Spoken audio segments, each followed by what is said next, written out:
Estağfurullah ya Rabbi.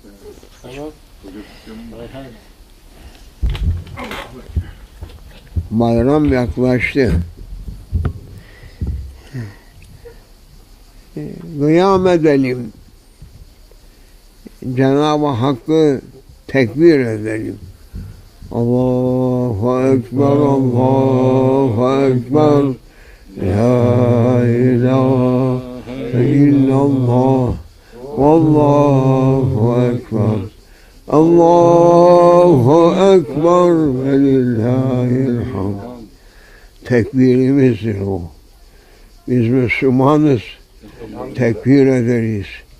Sabah da tekbir et, akşam da tekbir et. İşin doğru gider. Allah'ı unutursan işin borudur. Boş boru. Sümme salatu vesselam. Allahümme salli ala seyyidina Muhammed ve ala alihi ve sahbihi ve sellem. Zidhu ya Rabbi izzem ve şerefa. Nuran ve surura ve rızvana ve sultana. Kainatın sultanı Efendimizin şanı için ayakta durup salatü selam ederiz. Şefaatini isteriz. Ya Resulallah. Ey Allah'ın muhlis kulları, size de selam olsun. Cümle enbiya evliyalara selam olsun. Bize imdadınızı yetiştirin.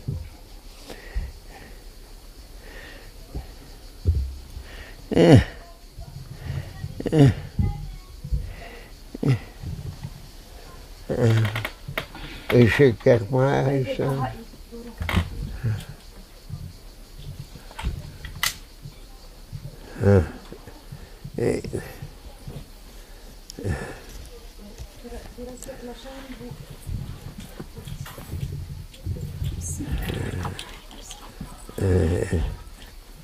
Tamam.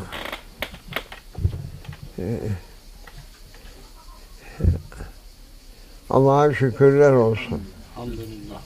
Bugüne yetiştirdik. Elhamdülillah. Mübarek ayın son haftasında son cumasına yetişiyoruz.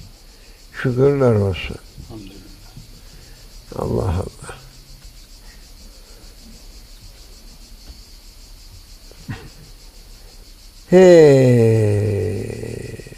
Her başlangıcın bir bitirimi vardır. Bu dünya hayatı böyle. Ebedi hayat ahirette. Yazıklar olsun o kimseler ki Allah bizi onlardan etmesin. Amin. Bu 3 günlük geçici hayatın arkasına düşer ve ebedi hayatı unutur. Yazıklar olsun. Yazıklar. Allah bizi kötü nefsin tuzağına bırakmasın. Amin. Şeytana da uydurmasın. Amin. Esselamu Aleyküm ya ibadallah. Ey Allah'ın kulları. İşte birkaç söz söyleyelim.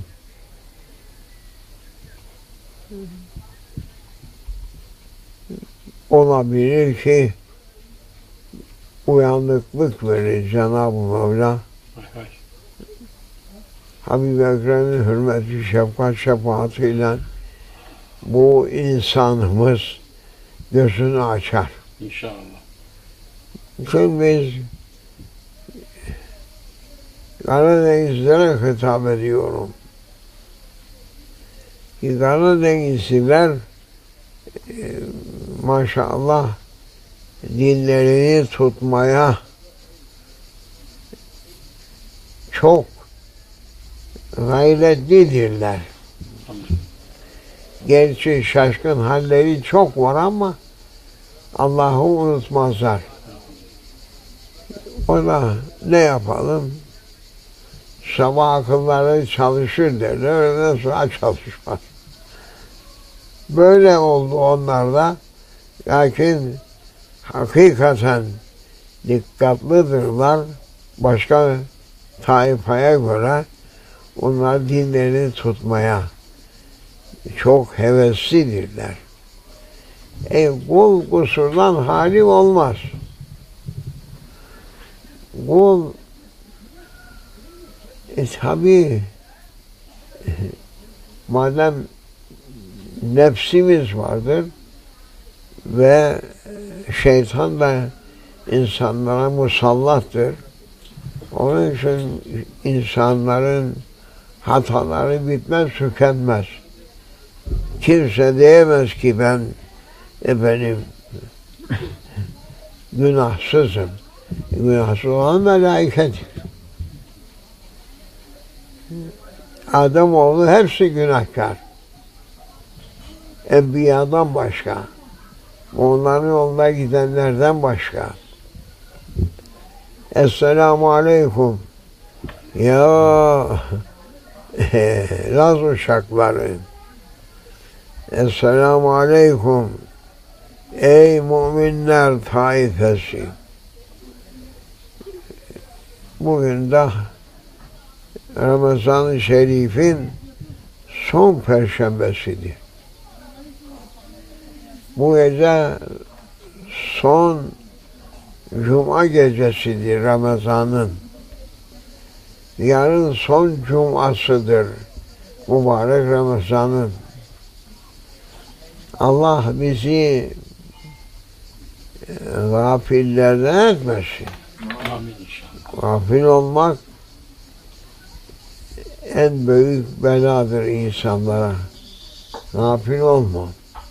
Lakin bugün bu zamanımızda Subhanallah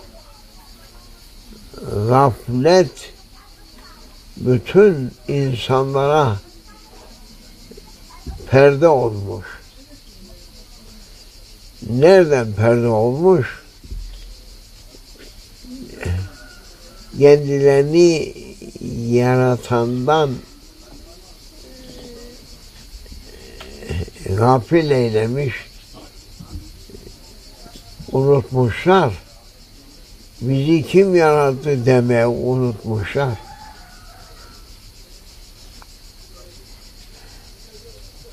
Ne için yaratıldık diye sormaktan onu da unutmuşlar. Neyi unutmamışlar? Dünyanın arkasında koşmayı, güçlü büyüğü, kadını erkeği seferber olmuş. Ne yapacak? Doğru yol değil. Doğru yol. Doğru yolu bilip yürüyen de yok. Ahir zaman nebisi sallallahu aleyhi ve sellem. Allah şerefini ziyade eylesin. Amin. Efendimiz.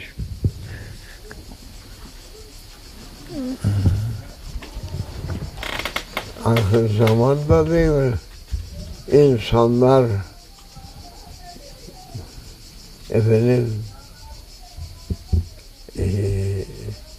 öyle bir zamana ulaşacaklar ki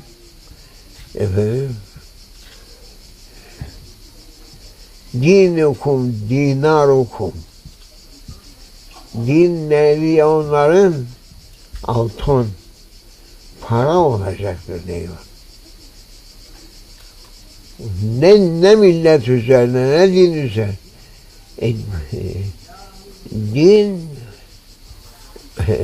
Dinle işimiz yok diyor da bizim işimiz dünyayla.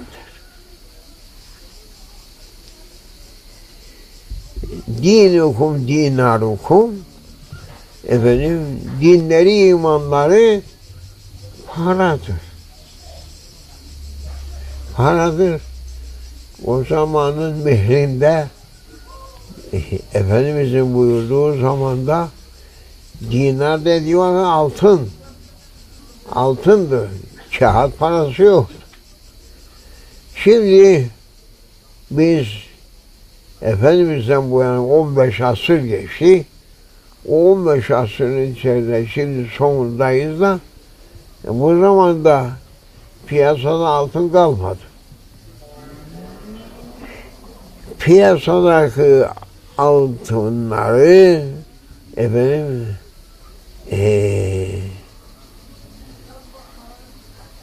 tavuğun altından yumurtaları çekip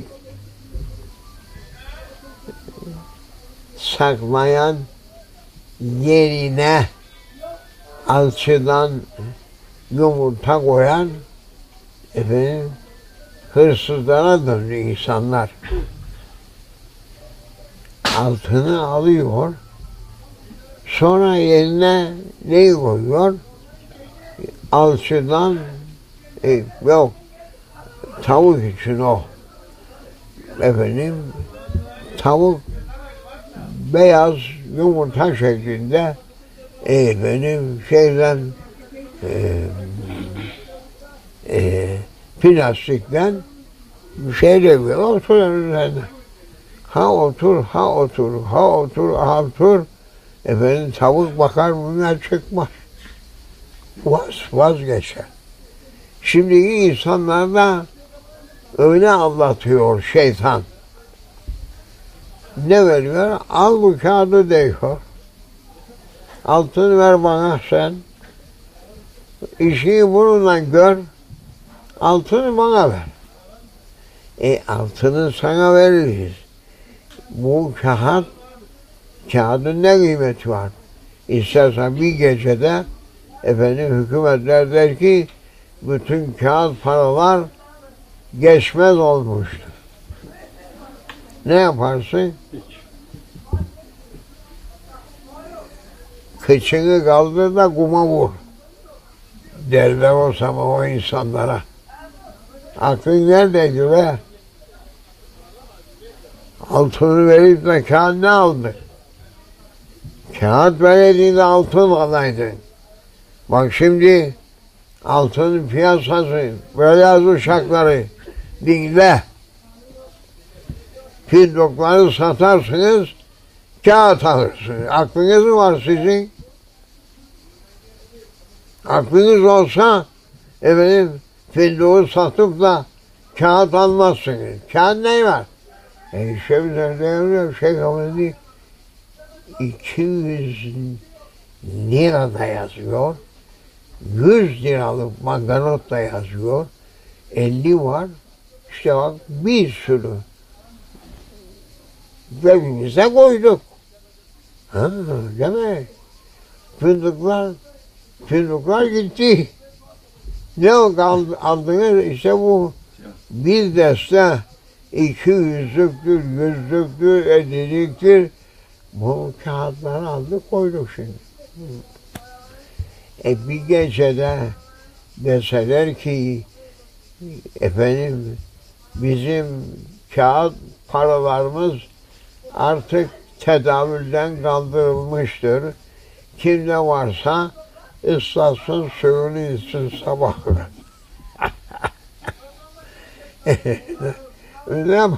Ne yapacak?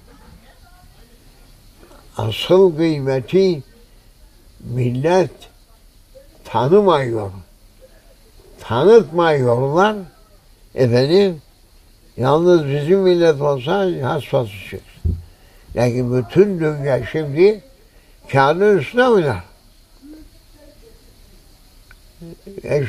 Daha ondan başka ayrı kart var diyor ki ne kartıdır o?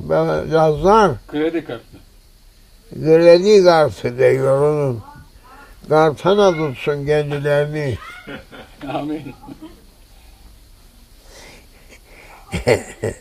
Denizde fırtına olur da karada efendim kartana derler bizde.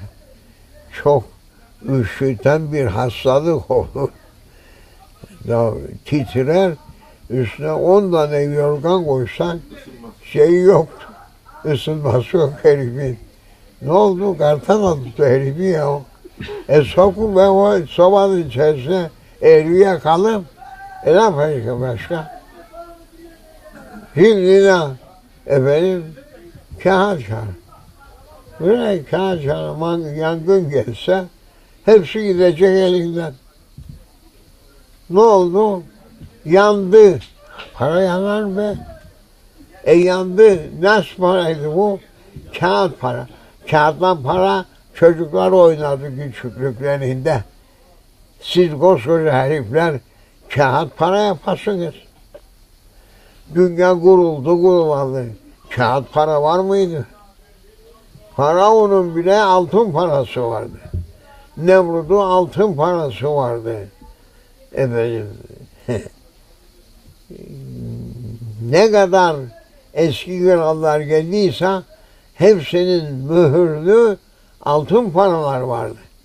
Bunlar şimdikiler beyaz uşaklar dinle, çok şey etme, gırgır etme. Şeyh Efendi biz kağıt parayı alıyoruz da sonra gidip araba alıyoruz. Aldığın arabada zaten yarı yolda kırılacak. Da kalacaksın dağın başında. Ne oldu? Bu kadar milyara aldık bunu. Efendim dağın başında kaldı. Veya bir yere çarptı. Gitti para. Kaldınız öyle. Emeğiniz ne oldu? Berhava oldu. Berhava oldu. Ha zengin. Öyledir. Doğrudur. Yanlış yola sürüyorlar. İnsanları doğru iş yapsalar hiçbir efendim ekonomik kriz diye bir şey kalmaz. Peygamber-i Zişan Aleyhisselatü Vesselam Efendimiz buyurur, ben hiçbir zaman bak iktisadın esasından söylüyor Aleyhisselatü Vesselam Efendimiz. Allah onun şanını âli eylesin. Şefaatine bizi mazhar eylesin. Efendimiz Aleyhisselatü Vesselam insanlığa gereken dünya üzerindeki hayatlarını tanzim edecek usulü talim eyledi. Ki dünyada da hayatın tayyip ederler. Güzel hayat.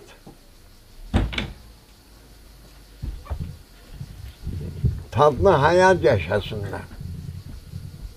Bu zaman hangi ev tatlı hayat yaşıyor? Hangi aile hayatımız tatlıdır diyor? Diyemiyor. Çünkü gittikleri yol onlara tatlı hayatın yolunu göstermiyor. Yalan yazıyorlar. Bu yol tatlı hayata sizi ulaştırır diye yazıyorlar, lakin yalandır. Yazdıkları yalandır. Kim gittiyse o yola uçurumlanmış veya başına gelmedik hal kalmamıştır. Çünkü kul yabani derlerdi eskiden. Hırsızlar, yolları kesenler vardı da onlara kul yabani derlerdi. Onların eline düşüyor o yoldan giden. Efendimiz bu insanların nasıl tatlı hayat yaşayacaklarını, hayatın tayyibe, hoş hayat, rahat hayat. İşte ben Laz uşakları ve kulak verin. Ve Müslümanlar dinleyin peygamber sözü. Ulu sözü tutmayan uluya kalır demişler. Kimseniz ulu söz dinlemezse maçsız oldunuz. Yediğiniz Avrupa'nın zibini, içtiğiniz onların sidiği, giydiğiniz insanları maskara eden onların modaları. Nasıl yaşarsınız siz? Nasıl Müslüman dersiniz? Başınızda İslam alameti yok. Sırtınızda İslam nişanı yok. Hepiniz kravatlı, kemerli adamınız kalmamış. Efendim, hepiniz tıraşlı, saçını, sakalını gözeten kalmamış. Efendim, kadınlar erkek gibi olmaya üzeniyor, erkekler kadın gibi olmaya üzeniyor. Allah Allah. Allah bizi affeylesin. Amin. Allah bizi affeylesin. Biz kendi nefsimizin doğrultusunda gidiyoruz. Diyoruz ki bizim nefsimiz bununla rahat oluyor, eğleniyor. Biz bu yolu bırakmayın. Şimdiki insanlar hemen hepsinin dalgası bu. Yiyelim, içelim. Yediği şey zaten yüreğine sinmez ki. Avrupa ne yollarsa zehirli yollar. Modası berbat. Yemeyeceği berbat. Eskiden biz yetiştirdiğimizi yerdik, yedirirdik, satardık ve paramız, altınımız olurdu. Hekim kapılarında dolaşmazdı. Çünkü hekimler şimdi ellerinde neşter, müşteri bekler.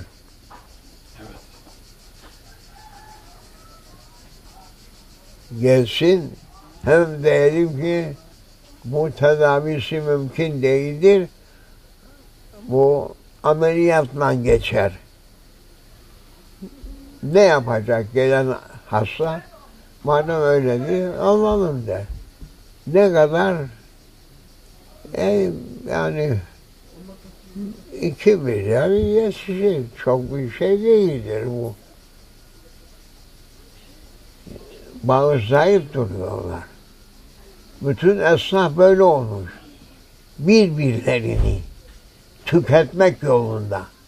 Birbirine destek olan yok ki, birbirine musallat olmuş, birbirini yemek davasında. Şimdi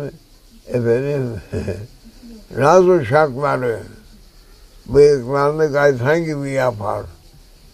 Başındaki gavur kasketini de şöyle böyle onarır. Aynaya da bakar ve ne uşakmışım bre ben. Değerleyim de şehre bakayım. Arkama kaç kişi düşecek? Arkana 10 tane şeytan düşecek. Ne düşecek senin gibi adamın arkasına?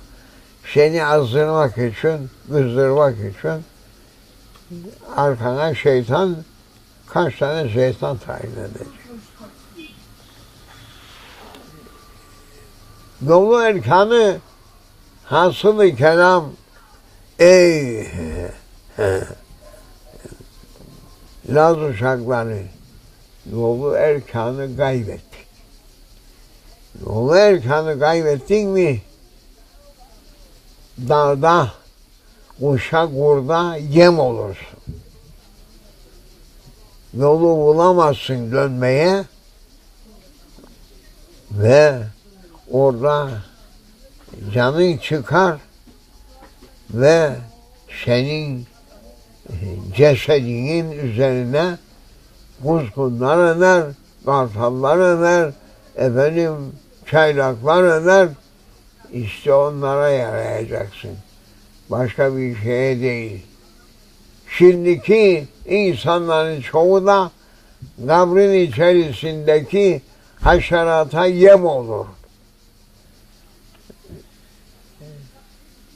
Kurtlar, yılanlar, akraplar, böğürler kapattıktan sonra kabrin içerisinde 3 gün sonra şişer, patlar, onun üzerine bu haşerat hücum eder.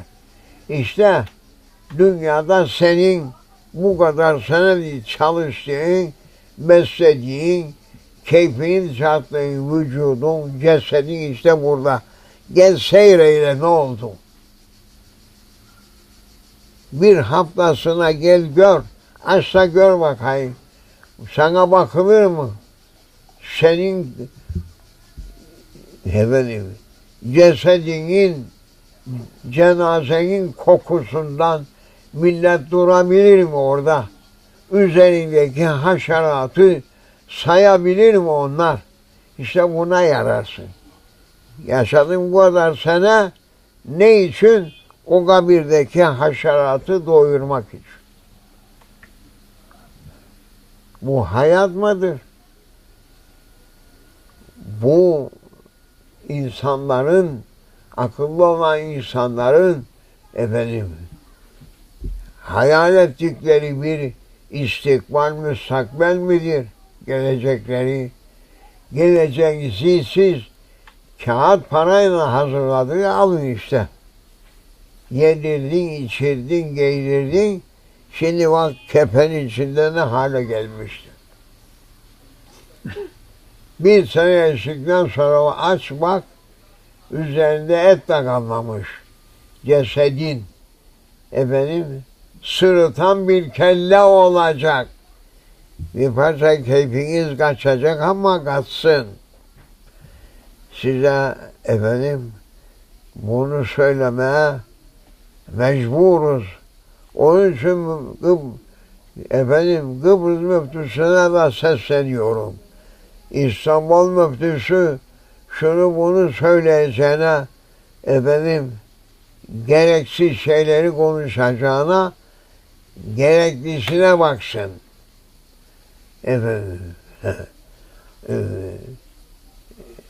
Bizim Cübbeli Ahmet Efendi başka şeylerle uğraşacağına ey insanlar sonumuz böyle gelecektir. Pis yaşayan kabrinde pis murdar olur.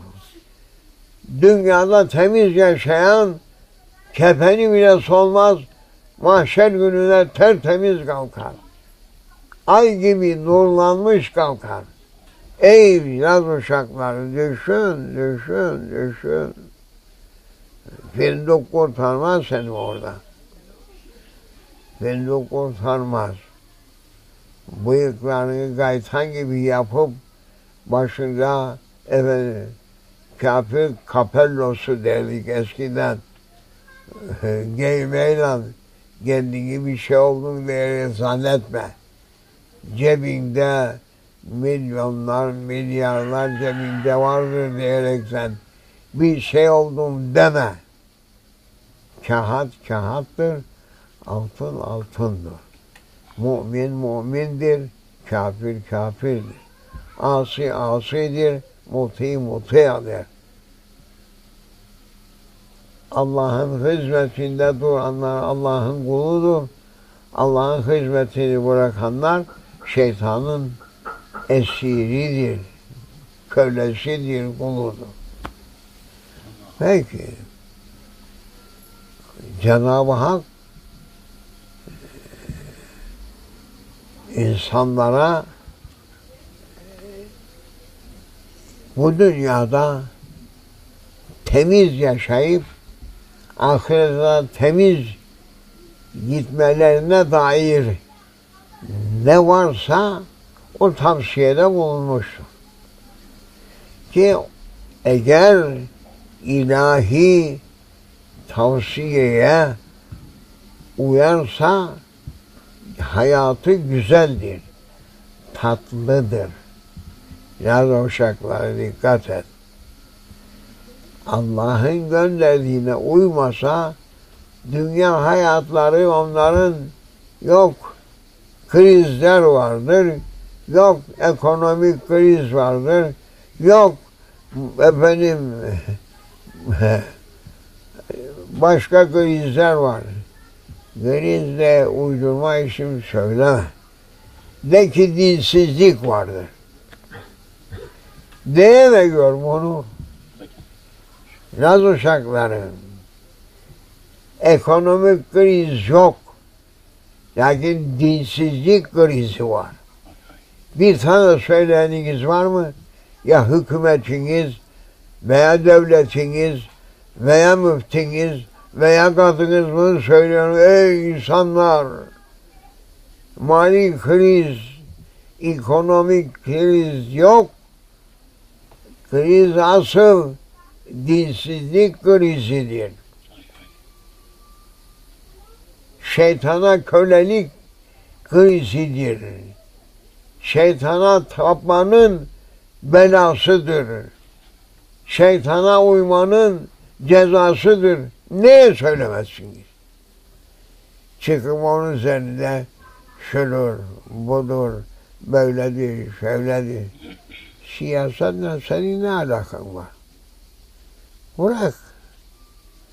İnsan siyasilere de nasihat et. Ünlü emre de nasihat lazımdır. Efendim, emir kimdeyse onlara nasihat et. Dikkat et. Bugün bu milletin ırzı, namusu, dini, imanı, hayat ve mematı sizin elinizdedir. Dikkat et.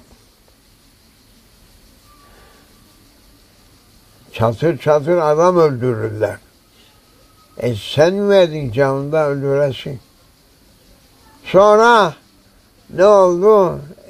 Öldürdü. Kadını kaç yerinden bıçakladı. Ne erkek be bu? Bu vahşeti hayvan kendi cinsine yapmaz.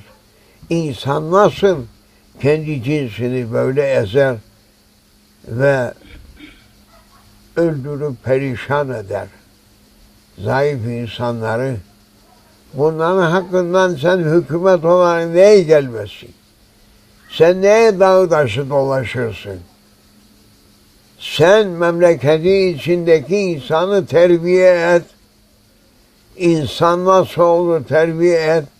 Terbiye olmasa onları terbiye edecek usuller vardır. En azından en azgınlarını tut. Ayağına pranga vur ve şöyle içerisine sal. Nefi derlerdi eskiden, menfi, sürgün. Ne kadar mısır anasır varsa topla, sürgüne gönder. Nereye gönderin Şeyh Efendi? Böyle hayırsız ada var orada. Adaların içinde, İstanbul'da. Hayırsız adaya sürgün et kendilerini, birbirlerini yesinler. Bakalım memleketi içeride nizam intizam kalır mı? Yoksa gider mi? Ne kadar hoş. Evgün fehum minel ard. Cenab-ı Hak en hafifinden azgın olanları, katil kanlara olanları bir defa az kes. Eğer merhamet ediyorsanız tutun, sürgüne gönderin. Eski padişahlar sürgüne gönderildi. Fizan çölü vardı. Böyle şeylerimiz ve Laz uşakları. Gazetada efendim kerhane reklamları varken biz tarih mi okuyacağız? Hoca efendi, başına gelecek var. Başına gelecek var. Dinine bak. İmanını gözet ve Allah'a kulluğa çalış. Bu dünyaya yiyip içip çifte tepmek için, tekme atmak için gönderilmediği, sen dört ayaklı hayvanlara yediği benzetirsen çekeceğin var burada da. Kabrin içinde de efendim kabirden çıktıktan sonra da Allah'a sığındık. İşte bu mesele çok mühim meseledir. Şimdi diyorlar ki efendim mali kriz var. Kriz var. Mali. Çok zorluk var.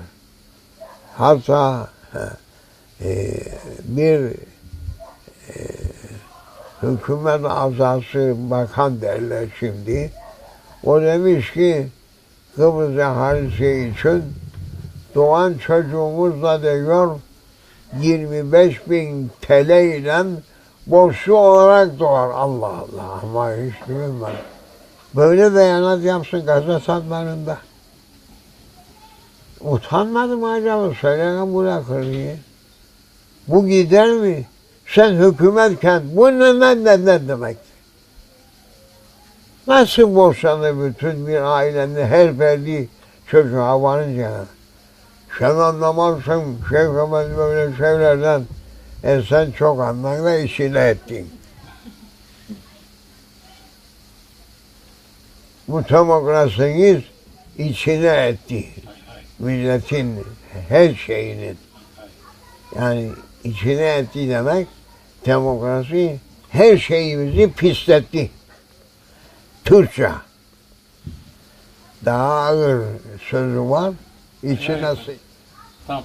burada o yetişmese bu tabir daha yakıştı. Tam yakıştı efendim. Baş. Yapamazsan bırak ya, çekil. Yapacak adam yok mu? Var. 40 günde yola gelir bunlar. Kanun geçirelim burada. Ha. Sen mücrim olan, efendim, edepsiz olan, yolunu kaybeden, millete zarar veren kimseleri okşarsan senin başını da yiyecekler bir gün. Lakin 40 günde bunları eğer yola gelmezse efendim nereden atacaksın? Mausa limanından dışarı çıkar, denize koy var. Ayağına bağla demirleri, bir kere daha çıkmasın. Bir kere daha görünmesin. Ne lüzum var? Yani yılan ve haşeratı beslemek bu akıl kârı mı? Her önüne gelen sokuyor, zehirleyiyor, efendim ezip eleyiyor. Ne demek bu? Size göre lakını bu bilen Laz uşakları.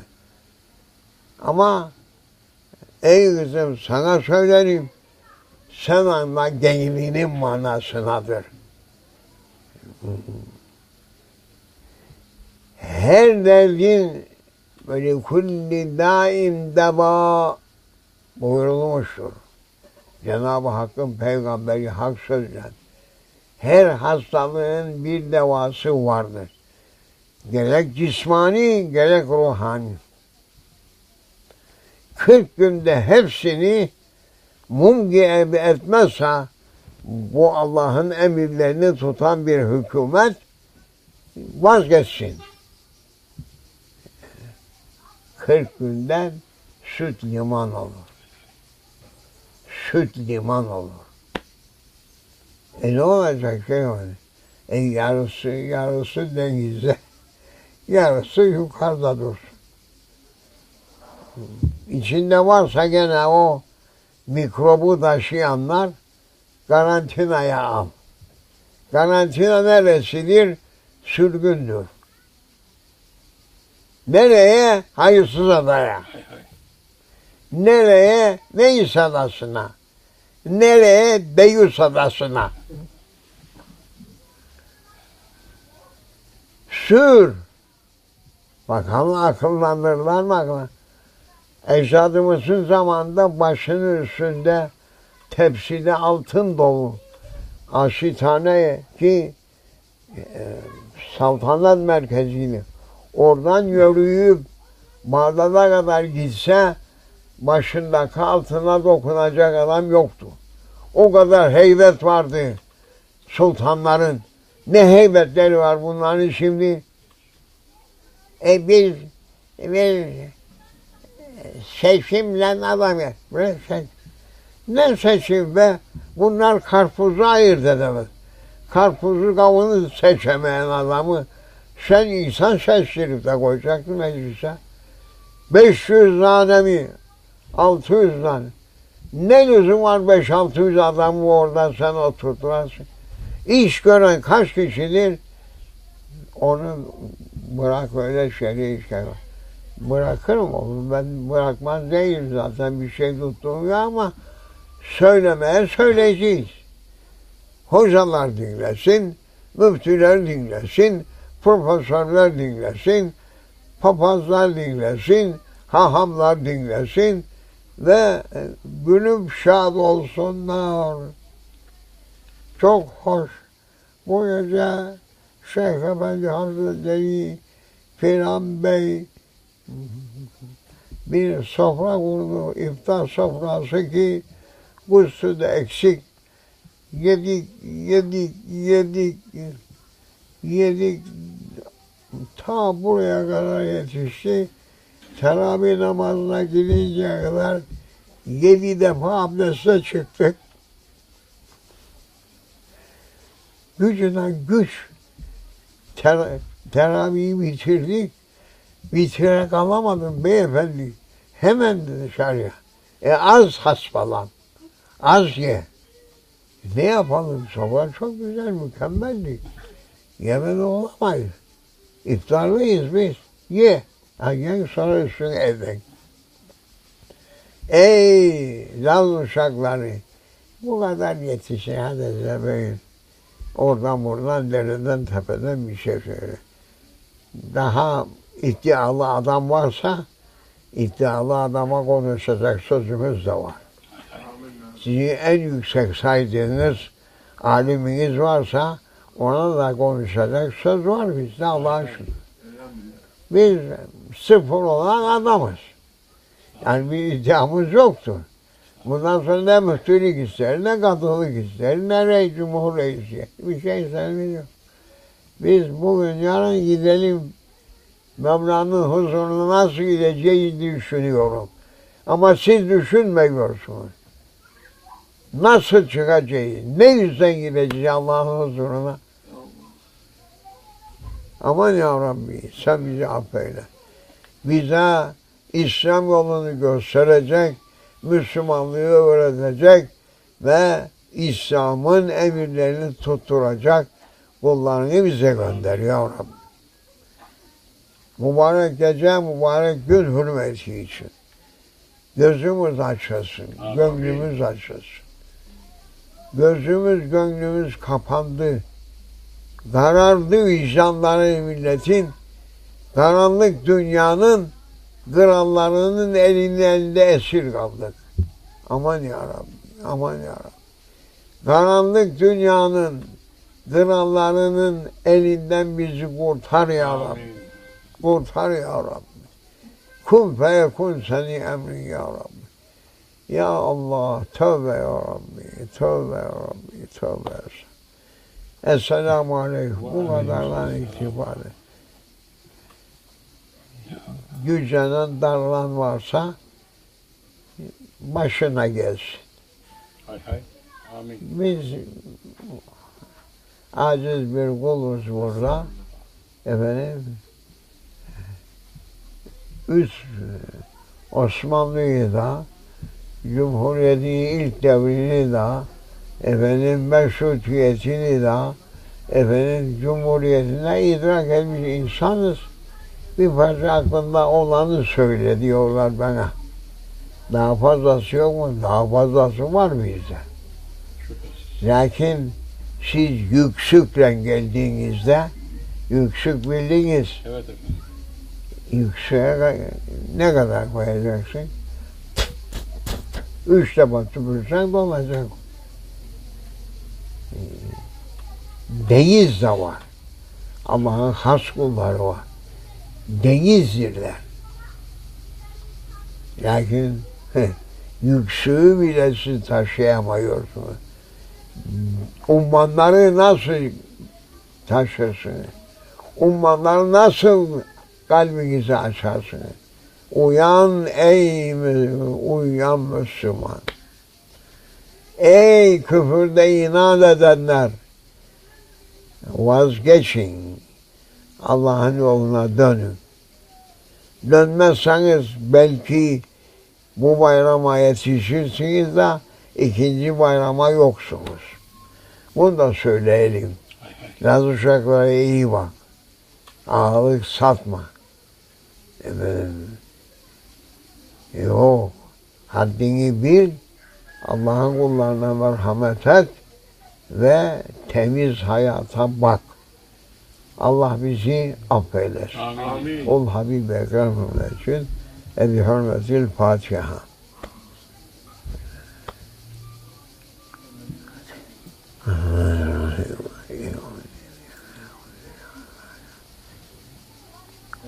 Amin. Maşallah efendim. Merhaba. Bu nasıl bu nasıl? Allahu Ekber. Acayip. Allahu Ekber. Maşallah. Hakikaten. Derya. Allah'ın biz sıfır alan adamız ama isterse sıfırla ortalığı alt üst eder. Cenab-ı Hak mı? Celle ve Ala.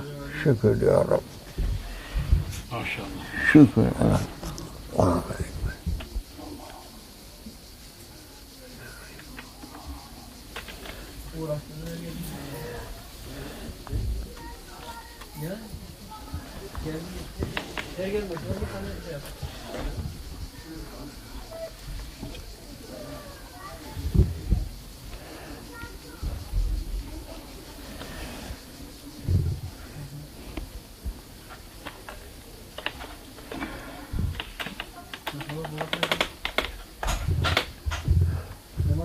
Nasıl?